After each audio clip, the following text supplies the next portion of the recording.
Senator Go, pinabulaanan ang aligasyong reward system ni Garma Mariing, pinabulaanan ni Senator Bongo ang aligasyong ng dating PCSO Office Chief Royina Garma ang reward system sa drug war ng nakaraang administrasyon.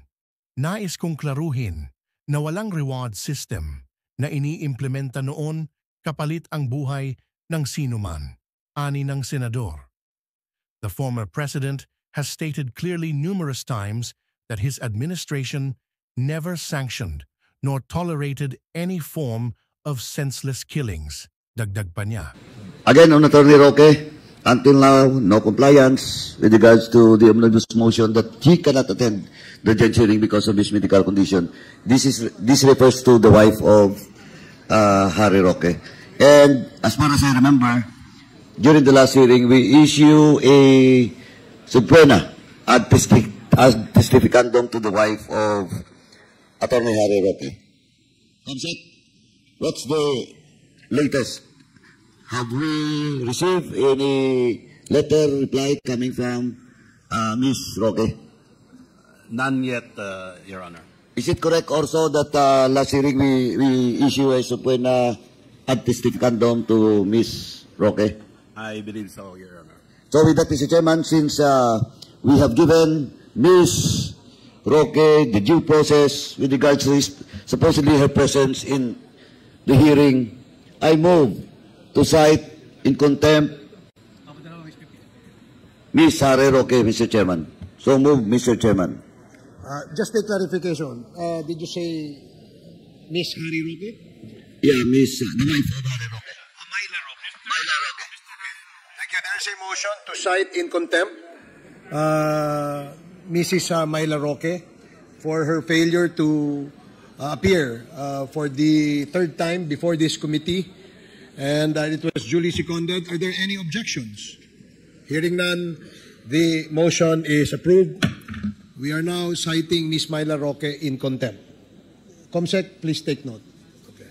Please proceed, Congressman Paduano. I need the second motion from the good Congressman Akop. Congressman Akop, you are recognized. The second motion, for the second motion. We can... May I respectfully move, Mr. Chair, that because Madam Myla Roque has been cited in contempt by this committee, may I move that we also issue an arrest order insofar as the person of Ms. Myla Roque is concerned. So move, Mr. Chair.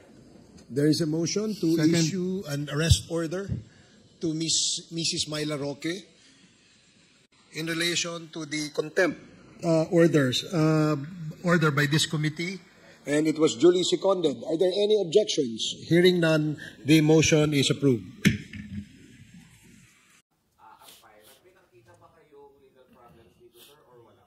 Wala, dahil public document yun. Public document yun at marapat na i-upload talaga ito para yung mga interesado ay pwedeng masusing pag-aralan ito. Dahil baka may makita sila na hindi nakikita ng iba. Isipin nyo na lamang kung ilang posisyon ang pinag-uusapan natin.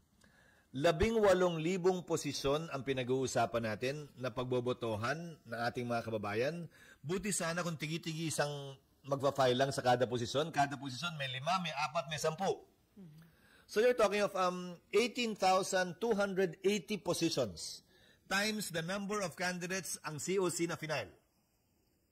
Mas kabahan kayo at matakot sa barangay elections dahil ang barangay elections 670,000 positions ang bobotohan ng ating mga kababayan o pupunuan ng ating mga kababayan. Ganon kalawak at kalaki yung trabaho kung sakasakali ng COMELEC at ng mga teacher natin kaugnay ng halalan. Hindi lamang sa 2025, pati sa May 2025, pati sa December 2025. Okay. A follow-up, Robert. Yes, Robert.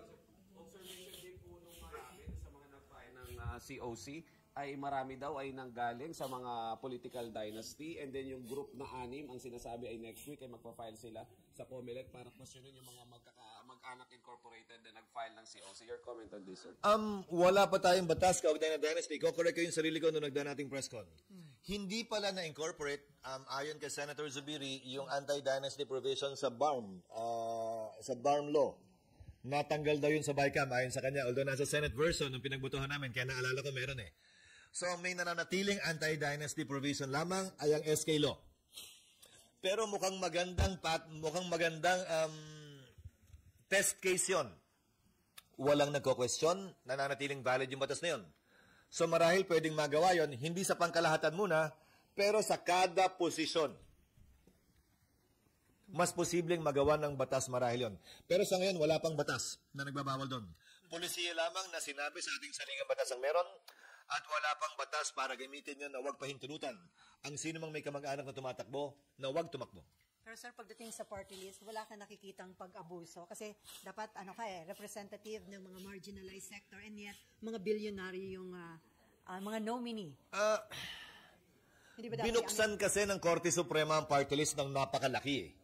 Sa isang desisyon ng Korte Suprema, sinabi ng Korte Suprema na ang tatakbo sa party list ay hindi kinakailangan bahagi ng sektor na yon. Yun ay isang napakalaking butas na pinapasukan ngayon ng sino mang nais maging mambabatas sa Kamara. Dahil kung ni-require lamang yun, kung magsasakay ang party list na yan, kung security guard yung party list na yan, dapat patunayan sana na ikaw ay magsasaka security guard sa loob ng 4, 5 taon, 3 taon, 10 taon. Tinanggal ng Korte Suprema yon.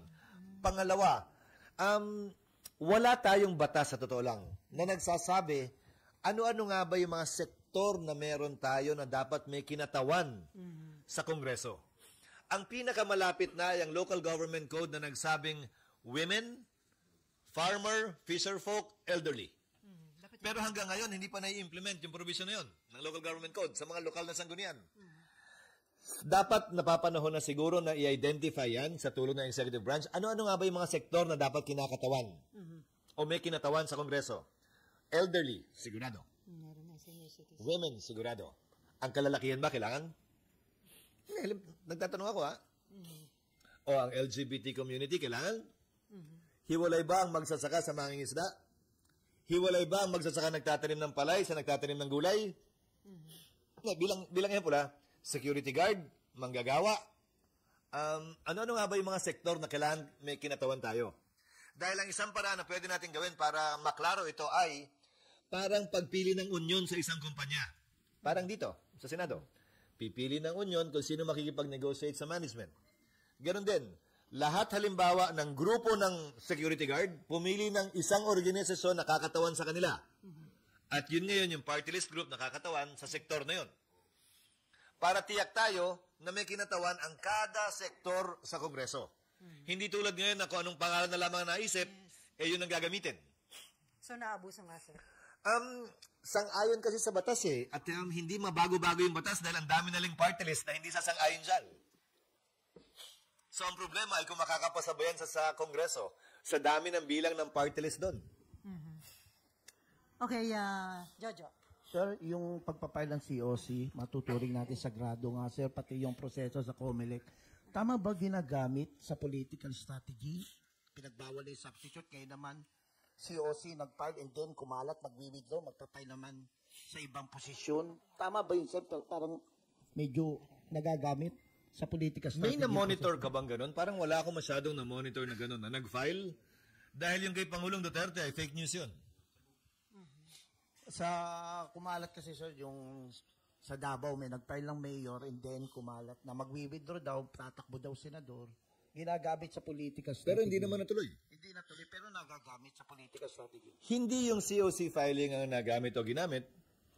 Yung media ang nagamit o ginamit. Pero hindi yung proseso ng pag-file dahil hindi naman natuloy Kung mapapansin niyo, wala ako halos na monitor na gano'n na nag-file at binawi at nag-file para sa ibang posisyon. Lalo na sa national. Wala ako na monitor na gano'n. Pero kung sakasakali, pinakinabangan at ginamit niya ang media o ang pagkalat ng maling impormasyon, pero hindi yung proseso ng filing dahil hindi naman niya binawi. Since it's your birthday today, Tatapusin na natin to. yes! Maraming gusto na matikman ang blowout ni SP. So on that note, Thank you so much.